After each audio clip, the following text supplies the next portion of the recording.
هاي بولي وانتي قالي وني في قاري وان بفهر وانا السلام عليكم ورحمة الله وبركاته.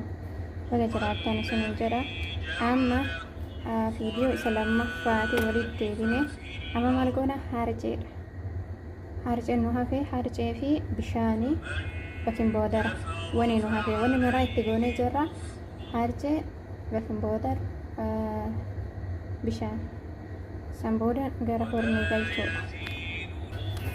obboleewwan ta'e gingilchaan maal asii godhaa jechuun keessaniin oolu gingilchaan keekiin haa isinii toluu barbaaddan harceen haga feete haa gingilfamtu gingilfadhaa kaa rakkoon qabu garuu yoo gingilchaanii hedduu isiniif bareedee baya jechuudha keekiin maaliifi bakin boodaraa fi harca itti gootan harceen kobbee lama jechuu kobbee bishaanii yookiin burcuqqoo bishaanii lama ani amma magaasa isaa maaliin godhe isuma sukkaaraa san ka dura viidiyoo duraatirraa argitan isuma sukkaaraa sanii magaasan isaa kana jechuudha isa kana lama nagaa'ana ni baay'ee waan hin hojjanneef yoo baay'ee illee mootu akkasumatti itti dabalan ani amma bakin boodaraa fi harcee waa maraayyuu itti muree jira kuna ani gingilchaadha bakin boodara illee harcee waliin itti gingilcha akan najala maalifi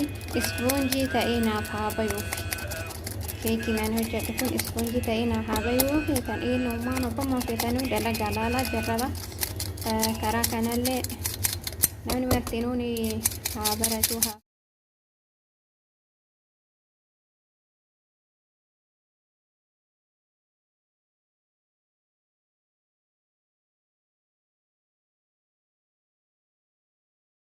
duqeetiin akkatti dhufu yoo akkatti mootu ka odumaa hin gingilchine hin qulqulleessine ka itti naqxamtay akkuma amma gingilchaa keessatti jiru kanatti isin jalaa hafaa keekii bakin boodara erga itti gootanii geessitanii boodatti maal gootan maaltu isiniif karaa obboleewwan tiyya akkaataan isiniif karaa ta'u akkamii dirqama karaa tokkocha qofa sochooftan malee akka duraasan karaa lama karaa sadii irratti hin sochooftan amma bishaan illee kuna isuma kanaan itti qicadhaa bishaanis isaa kanaan itti qicadhaa kaliixa isaa hiizee geessameetti hin argitan amma hin sochoofne ka bakin boodara itti godhee jira waan ta'eef karaa tokkochatti malee karaa maratti sochoosuu waan hin dandeenyeef bishaan itti qicadhaa dursa erga bishaan itti qicadhee xumuree booda karama tokkotti bas karaa naan itti sochoosu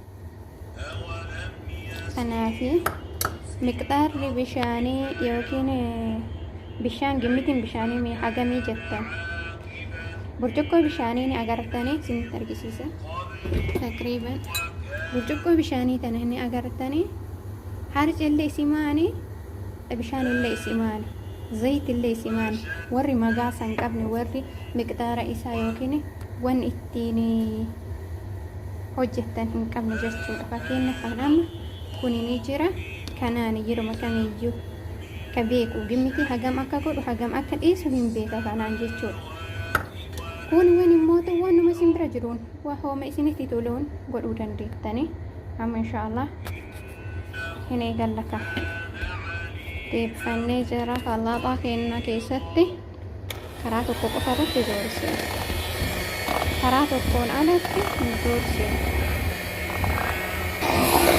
Alis masuk sama ini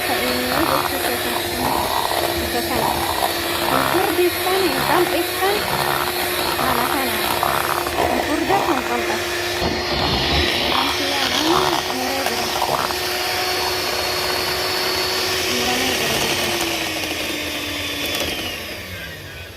Muhammad umure busuk honen saja cukup hamma ni bosa bahwa kopi pakai jara ini ya atbashaa jechuudha qopheeffadhee zayitii dibee harcee itti naqee jira harcee waan itti naquuf immoo akkana jalaa hin gubanne masalan andu gurguree biraa yoo deeme jala walakkaa sa'a tursiistanii gubbaan immoo daqiiqaa 5 daqiiqaa 4 sinirraa hin fudhatu gubbaa hin bantan hornii cufnaan hin bantan abadan haga walakkaa sa'a san fudhatu keekiin isiniif hin tolu yoo kabantan ta'e kun akkana jira jechuudha kaliixni keekii kinaan buusee jira argitanii kaliixa keekati kun yookiin lixii keekaa qaliixni afaan biyya arabaati lixii keekaa. Ani obboleewwantii amma geessee itti buufadhee jira inshaallah forni keessa galchuuf forniin immoo ni qannasa sirriitti qannasa jechuu dura ho'isee odoo waa mara isaa hin goone isa keessa galchuuf jechuun ni ho'isa awwala inni yoo ho'ee jedhe ba'ada ho'ee hin qannaftan ibidda haga iraa akiraatitti jechuudha. Ibidda waan gabaabduu malee kinu isinitti mul'atan fakkaate ni qannaftan likkii malee. Takka cufnaan immoo hin bantan. Gaafa bantan isin jalaa baada isiniif hin tolu keekiin sirrii isiniif hin galu. Bismillaahi rahmaani rahiim. Tawakkaltu alallah laa hawla walaa quwwata illaa billah. اللهم ذكرنا ما نسينا اللهم ذكرنا علمنا ما جهلنا. كسي obboleewwantiya waan dagane rabbiin nu haa yaadachiisu waan wallaalee rabbiin nu haa barsiisu. Warra baratu nu haa taasisu isiniin jedha kan amma galchee jira hin banu hanga inni jalaa bilchaatee xumuramutti walakkaa sa'a hin banu cufnaan jechuudha. Kanaaf obboleewwantii walakkaa sa'a booda gubbaa jalli xumuramee jira jechuudha. Jalli bilchaate erga inni gofofee kunoo amma keessa kanaa jedhani amma ni gubbaa qabsiisaa jira. Gubbaa irratti qabsiisuu ni dhaanee banuu ni dandeettan furnii jechuudha. Gizee jalaa immoo abadan haga walakkaa sa'a xumuratti hin bantan. Wanuma fedhee haa ta'u wanuma fedhee haa jarjartan banuun hin danda'amu jechuudha. Yoo bantan akkatti isinii hin boqo akkatti isinii hin tolu. Kana gubbaa isaa argitanii daqiiqaa muraasa yookiin sekondii muraasa keessatti jalli bilchaata taanaan gubbaa yoo sottoyyuu jechuudha. Isin kana caalaa akka isinii fi diimatu barbaannanis haganattis isin geennan alas dirreetti garagalchinaan argitanii bil'aafiyaa isiniin jedha fayyumma keessan. Subscribe, like, share gochuu hin irraanfatina. Wal duraa duubaan gad isinii lakkisaa isiniin jedha obboleewwantii. Akkasuma share godhaa obboleewwantii isin biraan gahaa. Subscribe isiniin dagatina. Bakka gattuu qansan gattuu qaa. Keessa inshaallah rabbi warra walirraa milkaa warra walii milkaa'u rabbi nu haa taasisu warra walirraa waa hubatu nu haa taasisu isiniin jedha.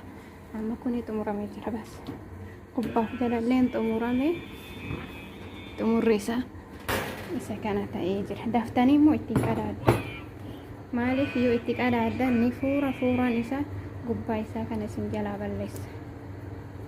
Warra akkasuma kireem adda addaa irratti barbaaddanis ba'ada isa galabbattanii booda murtanii kireema gidduu galchuu dandeettanii jalii hal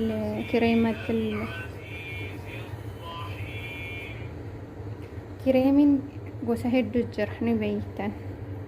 Gishxaan jira, zabaadii, kireem karameel, jalii kanneen irra dibuu dandeettan itti godhuu dandeettan yookiin kalxaa isaa ka gishxaa waliin irra godhuu dandeettan. Sun akka fedhii keessaniitii fi haala uummanni isin bira jirtanitti barbaaduun saadallee akkatti ni barbaachisa taanaan saadalleen akkatti gahaadha. Maaliif argatu jirtanii qilleensa isin argisiisa. Kuni daabboo malee keekii miti jechuun keessanii mala. Keekii malee daabboo miti isiniin jedhaan immoo akkasii obboleewwantii qaaliiwwanii fi gaariiwwan nagaaf raaxamni rabbi bakka jirtanitti waliin haa jiraatu. Subscribe, share, laayikiin irraanfatiin. Laayikillee mee gattuqa quba saniillee gattuqa qubuma isii fakkaattu saniin gadhayaa isiniin jedha.